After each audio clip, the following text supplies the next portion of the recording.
కొవ్వులంటే మనకు భయం. అవి గుండెకు ఎక్కడ హాని చేస్తాయోనని భయపడిపోతాం. ఈ భయంతోనే నడి వయసులోకి వచ్చాక చాలా వరకు కొవ్వు పదార్థాలని తీసుకోవటం తగ్గించేస్తూ ఉంటారు మనలో చాలామంది. అయితే అన్ని విషయాల్లోనూ మంచి చెడు ఉన్నట్లే కొవ్వులోనూ మనకు మంచి చేసేవి చెడు చేసేవి రెండూ ఉంటాయి. చెడ్డ కొవ్వుల్ని ఎల్డిఎల్ కొలెస్ట్రాల్ అని, మంచి కొవ్వుల్ని హెచ్డిఎల్ కొలెస్ట్రాల్ అని పిలుస్తారు. నిజానికి మన రక్తంలో చెడు కొలెస్ట్రాల్ తక్కువగా ఉండాలి, మంచి కొలెస్ట్రాల్ ఎక్కువగా ఉండాలి. అప్పుడే మన గుండె ఆరోగ్యం బాగుంటుంది. మరి మన రక్తంలో మంచి కొలెస్ట్రాల్ పెరగాలంటే ఏం చేయాలి? రోజువారీ ఆహారంలో ఎలాంటి ఆహారాన్ని ఎక్కువగా తీసుకోవాలి?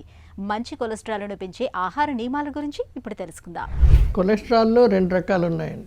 ఒకటి హెచ్డిఎల్ అంటే అది మంచి కొలెస్ట్రాల్, రెండోది ఏంటంటే ఎల్డిఎల్, అది కొంచెం హానికరమైన కొలెస్ట్రాల్.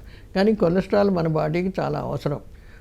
ఇది ఎక్కువగా ఈ హెచ్డిఎల్ అంటే దాని మంచి కొలెస్ట్రాల్ ఉండడం వలన ఇది మనం ఏంటంటే ఇప్పుడు మన వ్యాక్యూమ్ క్లీనర్లో చెత్త ఎలా తీసేస్తామో అలా బాడీలో ఇది ఒక వ్యాక్యూమ్ క్లీనర్ కింద ఉపయోగపడుతూ మనకి డైజెస్టివ్ దీంట్లో ఏమైనా చెత్త ఇదిగా ఉంటే అది ఎలాగ తీసేయాలనుకుంటే ఈ కొలెస్ట్రాల్ అన్నీ తీసేయడం వలన ఇది మంచి కొలెస్ట్రాల్ అని చెప్తారు.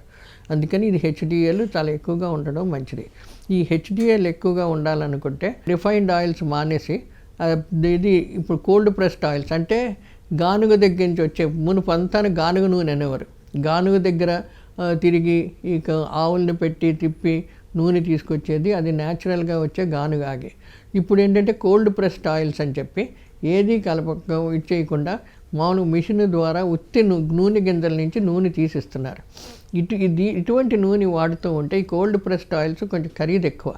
ఇది తక్కువ మోతాదుల్లో ఇటువంటి నూనె వాడుతూ ఉంటే మనకి మంచి కొలెస్ట్రాల్ బాగా పెరుగుతూ ఉంటుంది అనమాట. ఎల్డిఎల్ని పెరగనివ్వదు. ఈ బేగల్స్ అని, తర్వాత ఏమో బీన్స్ అని, నట్స్ అంటే ఈ చక్కగా మనకి నూనె గింజలు, ఎటువంటి అయినా నూనె గింజలు, మొలకెత్తించిన గింజలు, తర్వాత గింజ ధాన్యాలు, ఇవన్నిటిలోంచి మనకి మంచి కొలెస్ట్రాల్ వస్తూ ఉంటుంది. ఇలాగ ఇవి వాడుతూ ఉంటే చాలా మంచి కొలెస్ట్రాల్ రావడం వలన ఈ చెడు కొలెస్ట్రాల్ యొక్క ఎల్డిఎల్ లెవెల్స్ బాగా తగ్గిపోతాయి.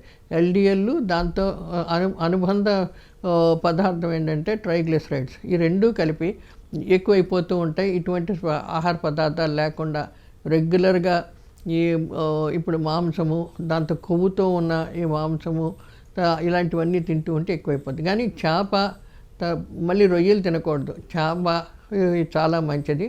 కోడిగుడ్లు కూడా కొంచెం తీసుకోవచ్చు.